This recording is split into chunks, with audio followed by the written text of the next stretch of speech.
इससे पहले कि ऑडियंस आपसे कुछ क्वेश्चंस पूछे, मेरे माइंड में एक क्वेश्चन आ रहा है, आईएएस में कितने लोग हैं जो हर साल उसके लिए अपियर करते हैं? 5 से 6 लाख के आसपास। और सीट्स कितनी है?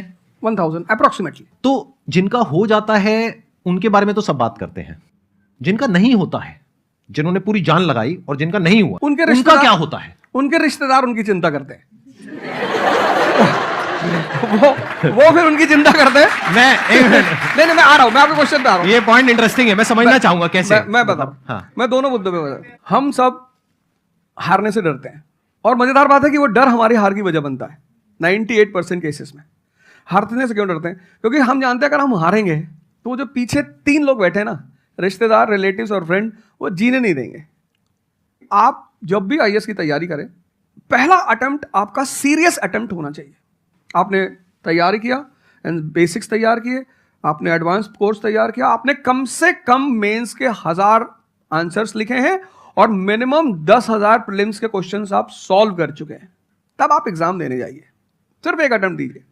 जिसने भी पहला अटेम्प्ट सीरियस दिया उसको दोबारा तैयारी नहीं करनी पड़ती, रिवीजन करना पड़ता है।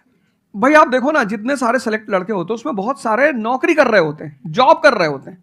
कुछ लोग मुझसे पूछते हैं सर जॉब करते वक्त तैयारी हो सकती है? नहीं, जॉब करते वक्त तैयारी तो नहीं हो सकती, जॉब करते वक्त रिवीजन हो सकता है। 3 hours per day, 4 hours per day. तो मेरी एडवाइस ये है, क्योंकि ये एक बहुत रिस्की खेल है ये।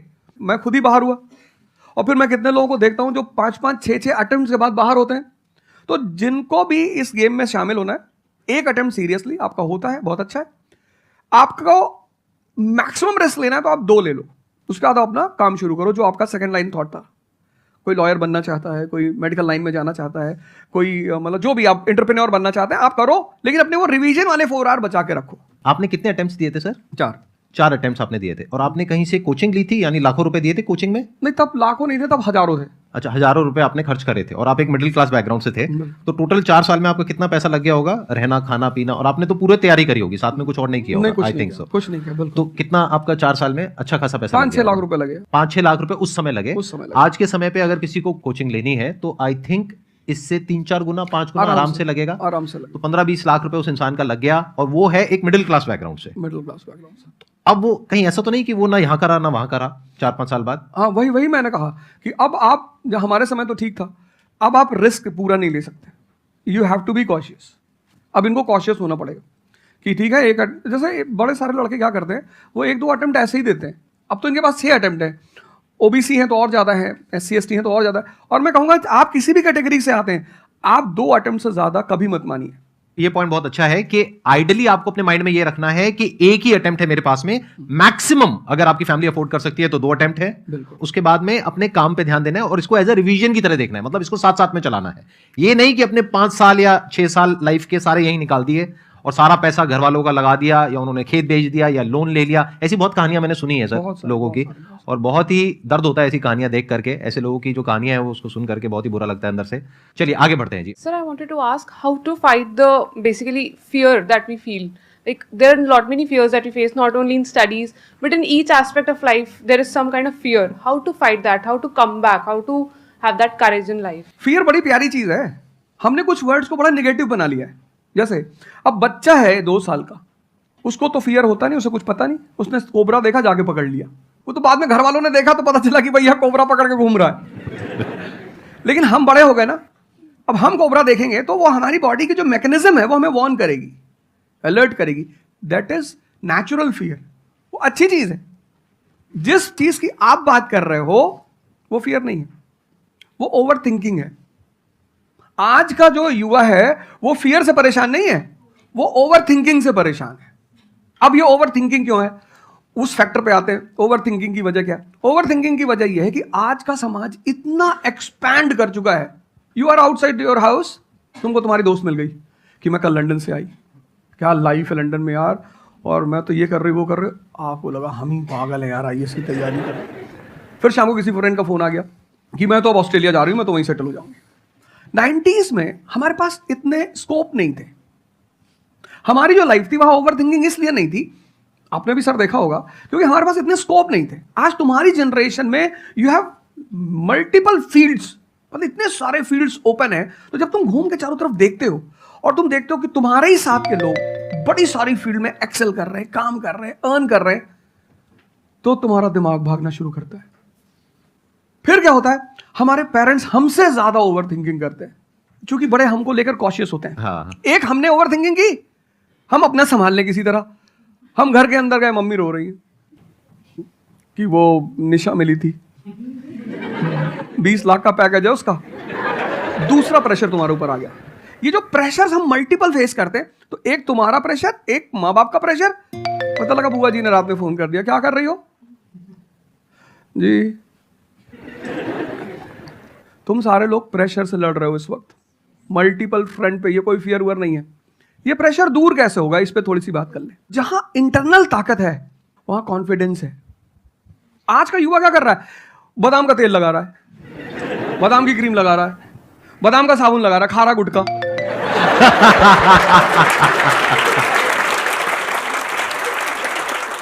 आप लोगों को चूंकि हर तरफ प्रेशर झेलना है, तो प्रेशर झेलने का सबसे अच्छा तरीका होता है इंटरनल पावर।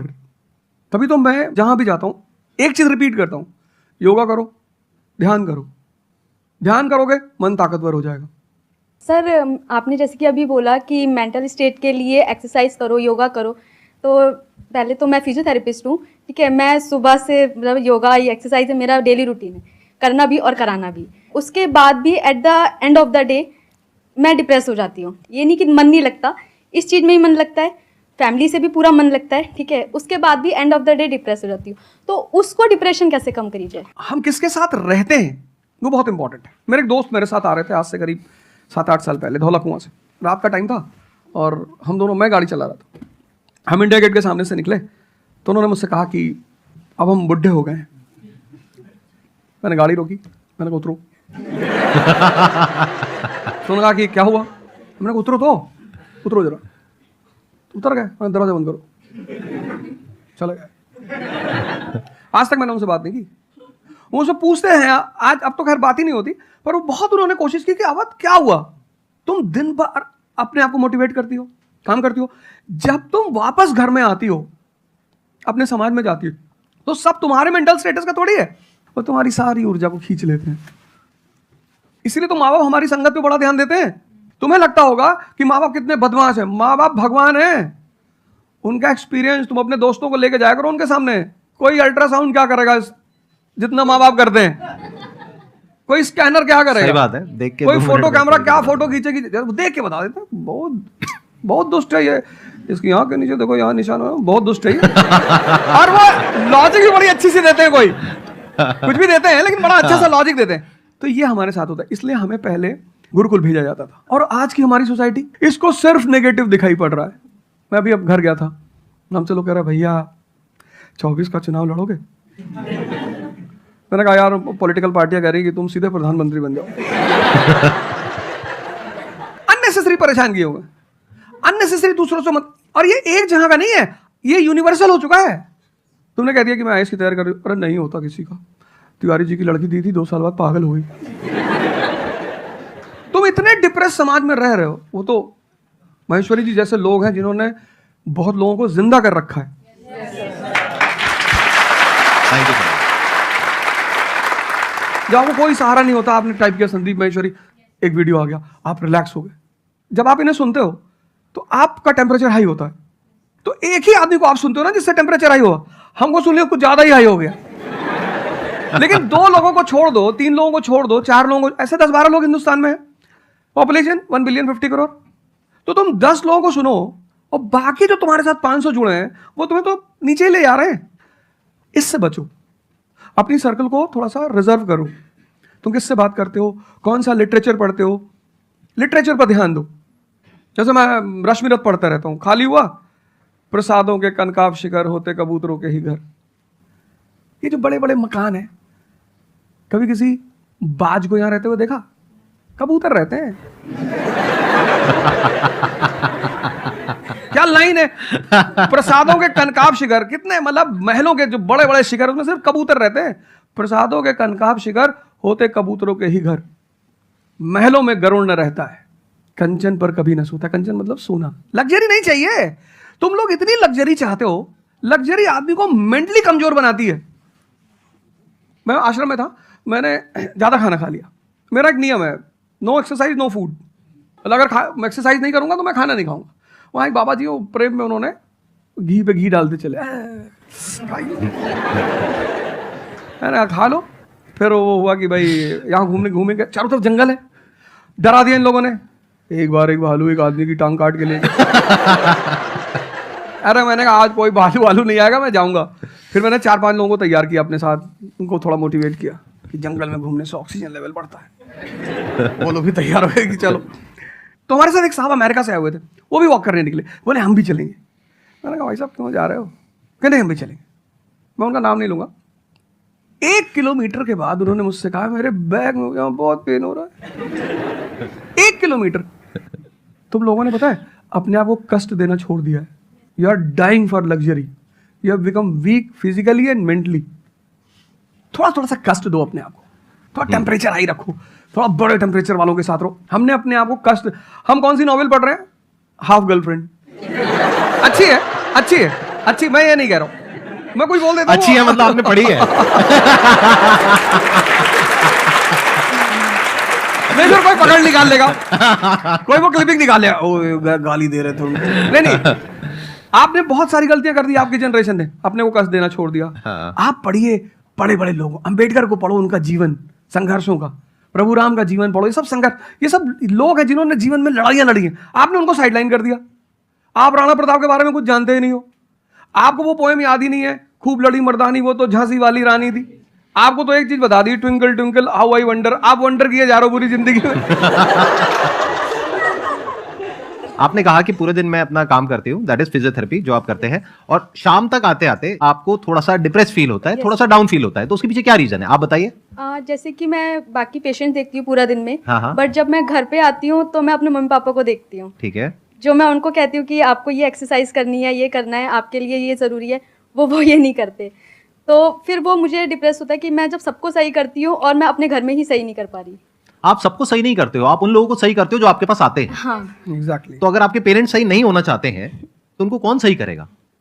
बेसिकली हमारी प्रॉब्लम क्या है कि जो नहीं करना चाहता उसको भी करवाना चाहते हैं। एग्जैक्टली। फॉर एग्जाम्पल आप में से यहाँ पे कुछ लोग बैठे हैं जो कहते हैं कि भाई आप कुछ भी बोल दो, हम तो जैसे थे वैसे ही रहेंगे, उखाड़ लो जो उखाड़ सकते हो, आप अकेले आ जाओ, आप साथ में ओझा सर को ले आओ, आप 10 को ले आओ, हम तो नहीं बदलने वाले। उनका कोई कुछ कर सकता है? समझ गए? तो यहाँ पे किसका एक्चुअल में किसकी लाइफ बदलने वाली है? यहाँ पर हो सकता है कुछ साल बाद आप ही में से कोई यहाँ पर बैठा होगा, बट वो इंसान कौन होगा?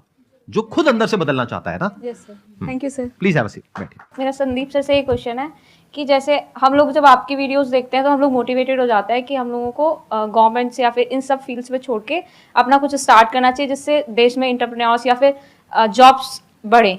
फिर हम लोग देखते हैं आप लोगों को कि भाई यूपीएससी में एक ऐसी पावर होती है जो हम करना चाहते हैं वहाँ पे हमको डायरेक्ट पावर मिलती है। जैसे कि मैं अगर एजुकेशन के फील्ड में कुछ अच्छा करना चाहती हूँ तो मेरे पास डायरेक्ट पावर होती है कि हम लोग वहाँ से कर सकते हैं। तो मैं ऐसा, मेरे पास ये क्वेश्चन फिर मतलब दोनों में कॉन्ट्रडिक्शन चलता रहता है। ना कॉन्ट्रडिक्शन नहीं चल रहा है ये इसे कॉन्ट्रडिक्शन नहीं कहते, इसे कंफ्यूजन कहते हैं। मतलब एक गोल होता है ना, या फिर एक मतलब हमारे पास एक टारगेट होता है कि हम ये काम करने के लिए यूपीएससी में जा रहे हैं। नहीं, सरकार जो कहेगी वो करना है। हाँ, I was about to say that. आपका क्या गोल है? आप क्यों कर रहे हैं? आप नेता थोड़ी है, आपकी पार्टी का मैनिफेस्टो थोड़ी है, घोषणा पत्र।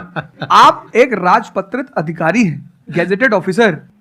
आपका जो मिनिस्टर होगा फोन मिलेगा, मैडम जी ये कस्तूरबा गांधी प्लान में अभी तक कितना काम हुआ? जी sir, I give the review in the evening sir. Okay, thank you. ठीक है मैडम, बाय, खत्म। सो आपका कहने का मतलब है कि जो सिविल सर्वेंट बनते हैं या आईएएस ऑफिसर बनते हैं उनके पास कोई पावर नहीं होती? पावर होती है जब तक जनता अपनी पावर नहीं समझती। आज की डेट में इस देश में पावरफुल कौन है? जनता। We the people of India solemnly resolve. Yes sir. ये जनता बेचारी पावर जानती है तो डीएम का ऑफिस में चले जाते हैं, हुजूर। किसको बेचारे को बताएं? नेता देखा, मेंबर ऑफ पार्लियामेंट देखा, पैर छू लिए, तेरे फूफा है? नहीं भैया। नहीं भैया, सांसद जी है। सांसद जी है तो क्यों पैर छू रहा है? तो पावर इस असलियत में इस देश की जनता के पास है। क्योंकि वो जानती नहीं है, इसलिए तुमको इनके पास इनको काम करने का अधिकार है। ये है the right to work, the right to implement. लेकिन चूंकि जनता अपने अधिकार को नहीं जानती तो तुम्हें दूर से दिखाई पड़ता है कि यार आप बेटा कंफ्यूजन से बाहर आओ, ठीक है? और ग्लैमर मत देखो। आप बेसिकली पावर नहीं देख रहे हो, आप ग्लैमर देख रहे हो। आपको जो करना है उसको डिसाइड कर लो आप, और उस रास्ते पे आगे बढ़ो। कि आप कल किसी भी फील्ड के मुकेश अंबानी बन जाओ, अडानी बन जाओ, वॉरेन बफेट बन जाओ, बिल गेट्स बन जाओ, इस रास्ते पे जाओ। Thank you sir. मैं यहाँ पे थोड़ा सा ऐड करता हूँ कि जो आपने बोला ना कि ये कॉन्ट्रडिक्शन है, सबसे पहले तो जो सर ने बोला कि ये कोई कॉन्ट्रडिक्शन नहीं है, ये कंफ्यूजन है, बिल्कुल सही बात है। अब कंफ्यूजन क्या है, उसकी जड़ क्या है? आप क्या कर रहे हो, आप बस हम लोगों की बातें सुन रहे हो। यहां से मैंने कुछ बोला, इन्होंने कुछ बोला, दोनों अलग अलग स्टैंड पॉइंट है। मतलब इस दुनिया में आर्ट्स भी है, साइंस भी है, कॉमर्स भी है। अब आप कहोगे अब तीनों में कॉन्ट्रडिक्शन है, अरे कॉन्ट्रडिक्शन नहीं है, अलग अलग लोगों के लिए अलग अलग स्ट्रीम्स है, डिपेंड्स अपॉन कि आपकी प्रेफरेंस क्या है, आपकी प्रायोरिटीज क्या है। तो आपको 3 चीजें देखनी पड़ेंगी, एक अपना पास्ट, अपना प्रेजेंट और अपना फ्यूचर।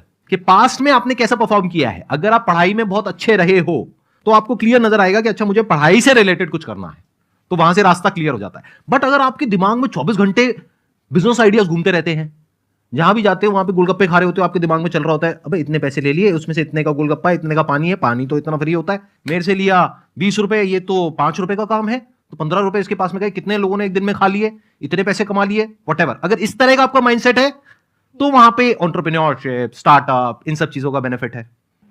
तो हर रास्ता हर एक के लिए नहीं होता है। तो ये आपको कैसे समझ आएगा? अपने पास्ट को देख करके। दूसरा, अपने प्रेजेंट को देखो कि आपके पास में क्या रिसोर्सेज हैं। सोचने से क्या होता है, आपको ये भी तो देखना पड़ेगा आपके पास में क्या रिसोर्सेज हैं, उसके बेस पर आप सोच सकते हो ना। कल को आप कहो कि मैं एक टेलीकॉम कंपनी लॉन्च करूंगी जो कि जियो को कंपटीशन देगी, ठीक है, सोच लो कुछ नहीं होगा। क्या है पीछे, बैकग्राउंड क्या है, आपके पास में क्या रिसोर्सेज हैं, nothing. How are you going to compete. तो आप फालतू में कुछ भी सोच रहे हो ना। तो यहां पे कॉन्ट्रडिक्शन क्या है, कंफ्यूजन क्या है? कुछ भी नहीं। तो जब आपके रिसोर्सेज ही आपको अलाउ नहीं कर रहे वो करने के लिए, तो सोच क्यों रहे हो? तीसरा, फ्यूचर में आप अपने लिए कैसी लाइफ चाहते हो? जैसे सर ने कहा कि पावर नहीं मिलती है वहां पे सर्व करना होता है। इस गलतफहमी से बाहर आ जाओ कि वहां पे पावर मिल जाएगी। पावर तो पूरी की पूरी एक हिरार्की है, जिस हिरार्की में टॉप पर पब्लिक बैठी है एक्चुअल में, वो हमें पता ही नहीं है। हमारे हाथ में पावर है, किसको वोट करना है, किसको पावर में लेकर के आना है, फिर उनकी पावर के अकॉर्डिंग आगे पावर का डिस्ट्रीब्यूशन होता है, पॉलिसीज का डिस्ट्रीब्यूशन होता है, फिर उसको इंप्लीमेंट करना होता है। तो आपको देखना है कि आपको एग्जैक्टली लाइफ में चाहिए क्या है। कि अगर आपका माइंड है बहुत ज्यादा क्रिएटिव, कि आपको हमेशा दिमाग में आइडियाज घूमते रहते हैं कि कुछ अजीब करना है, कुछ अलग करना है, ये करना है, वो करना है, तो फिर वो रास्ता आपके लिए नहीं है, क्योंकि वहां पे आपके पास में पावर नहीं है, रिस्पॉन्सिबिलिटी है। But once you go in the entrepreneurship space, वहां पे रिस्पॉन्सिबिलिटी नहीं है, वहां पे पावर है, क्रिएटिविटी। Power to create. अब आपको देखना है कि एट द एज ऑफ 42, 48 आप किसके जैसा बनना चाहते हो। अगर एक टीचर बनना चाहते हो तो ये रास्ता है। उसके अलावा जिन्होंने यूपीएससी को क्रैक किया है उन लोगों को आप लाइफस्टाइल देख सकते हो। वैसे बनना चाहते हो, बहुत बढ़िया। मेरे जैसा बनना चाहते हो, बहुत बढ़िया। किसी और के जैसा बनना चाहते हो, बहुत बढ़िया। बट किस बेस पर? अपनी पर्सनालिटी को देखो ना, क्या लाइन हो रहा है। सर एक्चुअली आपका सेशन देख के मैं पब्लिक स्पीकिंग सीख रहा हूँ। तो कॉन्फिडेंस बढ़ाने के लिए जो आसपास के स्कूल है ना, स्कूल क्लासेस जो है उनके पास मैं जाता हूँ बच्चों को थोड़ा सा ये करने के लिए। तो मैं जाके वहाँ पे रश्मि रत्वी सुनाता हूँ, मेरे को आती है थोड़ी थोड़ी, तो मैं वो सुनाता हूँ। छत्रपति शिवाजी महाराज के बारे में सुनाता हूँ। तो उन बच्चों का मैंने थोड़ा नोटिस किया, तो वो क्या कह रहे थे मुझे कि सर जो टीचर है अभी जो सिखा रहे हैं वो बस सब्जेक्ट के बारे में बताते हैं और बोरिंग तरीके से सिखाते हैं, ना कोई एक्स्ट्रा कुछ एक्टिविटी नहीं करवाते, कुछ नहीं करवाते। और जब ऐसा कोई एडिशनल गेस्ट आता है जो कुछ एडिशनल सिखाता है तो उनका माइंडसेट थोड़ा चेंज होता है कि सामने वाले टीचर से भी वो वही एक्सपेक्ट करते हैं। तो मुझे कभी कभी लगने लगा है कि मैं जाके गलत कर रहा हूँ या वो टीचर का, वो स्टूडेंट का देखने का नज़रिया बदल रहा है, तो वो वहीं से वो एक्सपेक्ट कर रहा है और उनका मन वहीं पे नहीं लग रहा है वो सब्जेक्ट में। तो अभी मैं क्या काम करने के 2 तरीके हैं। एक, आपको काम करना ही है, कोई ऑप्शन नहीं है। एक है आप किसी भी कीमत पे काम करना चाहते हो। जैसे मैं किसी भी कीमत पर पढ़ाना चाहता ही हूँ। इसने मुझे इज्जत दिया, सम्मान दिया, प्रेम दिया। मैं एक शादी में गया था 2 दिन पहले, लोग दूल्हे उल्हे को छोड़ के मेरे पास आ गए। दूसरा बेचारा फ्रस्ट्रेशन में आ गया कि यार हमसे मैसेज किया, वो तुम यहाँ से चले जाओ। मतलब उनके भाई ने मुझे मैसेज किया, बड़े भाई ने कहा वो यार तुम यहाँ से जाओगे, शादी नहीं हो रही है। मतलब वो द्वार 4 वगैरह सारा प्रोग्राम था, वो सब बाहर हो जा सर, हो जा सर। तो हमारा जो देश का शिक्षक है उसके मन में कोई मोटिवेशन नहीं है कि वो क्यों पढ़ाए। जैसे हमारे घर मामा आए, हमारे उनके आने पे हम बड़े खुश होते थे कि मामा आए। क्यों? क्योंकि हमें पता था कि जब जाएंगे तो पैसा देके जाएंगे। इस देश के शिक्षक को, सरकार को कुछ ऐसा करना चाहिए कि उसके मन में एक मोटिवेशन हो कि 6 बजे का स्कूल है, वो सुबह 4 बजे पहुंच जाए। कुछ ना करे इस देश की सरकार, सिर्फ उनको वीआईपी का दर्जा दे दे। फिर आप देखना, पैसा तो कौन नहीं कमा रहा है, शिक्षक सम्मान चाहता है। तो मैं अपने टीचरों से पुराने मिलता हूं, तो जैसे कहीं मिल गए वो सड़क पे, मैं खड़ा हो गया, रोक दिया सब, हट, हाँ सर, अब पैर चले, तुरंत ऐसे सीना उधर चौड़ा कर लेते हैं कि हमारा बच्चा है जी। शिक्षक एक दुनिया की ऐसी लॉबी है जिसको सम्मान चाहिए। आप लोग कहीं भी अपने पुराने टीचरों को मिला करो, ठीक है, हो सकता है उन्होंने आपको कभी मारा हो, डांटा हो, कुछ बोला हो, लेकिन अब आप उनको थोड़ा सम्मान दे दिया करो, उससे बड़ा उन्हें फील होगा। हमारे देश के शिक्षकों के पास इनर मोटिवेशन की कमी है। कुछ लोग हैं जो इंडिविजुअल मोटिवेटेड रहते हैं, वो करते हैं कई सारे टीचर, लेकिन वो इंडिविजुअल, कुछ लोग होते हैं ना जिनको अपने धर्म का एहसास होता है, उनके लिए वो ड्यूटी नहीं होती, वो धर्म है उनका। तो वो तो जैसे भाई आप जाके आप धर्म के रूप में कर रहे हैं, हाँ। 2-4 टीचर और भी कर रहे हैं, 10 टीचर और भी कर रहे हैं, लेकिन सरकार को टीचरों को कुछ तो ऐसा करना चाहिए कि उन्हें फील हो कि नहीं यार ये हमारा देश है, ये हमारे बच्चे हैं, हमें इनको बनाना है और ऊपर उठाना है। तो अगर सरकार कुछ ऐसा कर देगी ना, सेल्फ मोटिवेशन दे देगी, अरे फिर तुम देखना इस देश के टीचरों को। सर इसमें आपसे बात करते करते ना मेरे माइंड में एक सॉल्यूशन आ रहा है, क्योंकि एज एन एंटरप्रेन्योर मेरे माइंड में सिस्टम्स एंड प्रोसेसेस घूमते हैं। मतलब मेरे माइंड में ये घूमता है कि कैसे एक प्रॉब्लम है उसको सिस्टम में कन्वर्ट कर दिया जाए, जो कि वो काम अपने आप हो जाए, क्योंकि ऐसे बहुत ही कम टीचर्स होंगे जो अंदर से मोटिवेटेड होंगे। तो ये थ्योरेटिकली तो बड़ा अच्छा लग रहा है सुनने में, बट हजारों में कोई एक आध होगा। एक आध होगा, बिल्कुल बिल्कुल। तो अब मेरा स्टैंड पॉइंट क्या है कि क्या हो अगर जैसे हम ई कॉमर्स वेबसाइट्स पे जाते हैं, वहां पे प्रोडक्ट के रिव्यूज होते हैं, रिव्यू कौन देता है? जो कस्टमर है। तो टीचर का रिव्यू कौन दे सकता है? जो बाहर बैठा है उस कमरे से, वो, या जो कमरे के अंदर बैठे हैं? तो अगर कुछ ऐसा सिस्टम हो जाए, एक ऐसा प्लेटफॉर्म बन जाए गवर्नमेंट का जहां पे सारे टीचर्स लिस्टेड हो और based upon the number of reviews and the quality of reviews उनको रिवॉर्ड दिया जाए अच्छा point है। ऑटोमेटिकली, कि मतलब जो नंबर 1 पे आया उसकी सैलरी डबल, कि अगर उसकी 50,000 है तो 1 लाख। बहुत अच्छा सोल्यूशन। Why not? और जिसके इतने रिव्यूज आए, यानी जिसके 4 स्टार या उससे ऊपर आए, उनकी सैलरी सीधा डबल हो गई। तो फिर देखो क्या मजा आता है। फिर हिस्ट्री पढ़ाने का जो स्टाइल है ना, वो सारे टीचर्स आएंगे अवध ओझा सर के चैनल पर और आकर के सीखेंगे भाई क्या कहानी है ये, ऐसे कैसे पढ़ाएं कि बच्चे दीवाने हो जाए, और फिर अपने आप को अपग्रेड करेंगे। नहीं तो अपग्रेड करने की मोटिवेशन कहाँ है? जैसे एंटरप्रेन्योर होता है उसके पास में तो मोटिवेशन होती है कि अगर मैंने अपने जो भी प्रोडक्ट है, सर्विस है या काम है, उसको अपग्रेड किया तो करते ही मेरे को इमीडिएट रिवॉर्ड मिलेगा। जैसे सेल्स टीम में अगर आप कहीं पर काम करते हो, कितने लोग सेल्स डिपार्टमेंट में है, अलग अलग कंपनी में जो जॉब कर रहे हैं, तो सेल्स में इंसेंटिव का एक सिस्टम होता है। तो वहां पर क्लियर पता होता है कि मैंने ये टारगेट अचीव किया तो ये है। तो एक क्लियर कट टारगेट होना चाहिए which is measurable, not theoretical but actual, objective not subjective. Objective एक टारगेट होना चाहिए in terms of numbers which can be calculated and a transparent system जहां पे स्टूडेंट्स वोट करेंगे और जो टीचर्स जीतेंगे पूरे इंडिया लेवल पे या स्टेट लेवल पे, उनको बुला करके जो हमारे देश के प्रेसिडेंट हैं या प्राइम मिनिस्टर हैं, वो आकर के रिवॉर्ड देंगे। Yes sir. Thank you so much sir, आने के लिए यहां पर दिल से धन्यवाद। मुझे बड़ा अच्छा लगा आपसे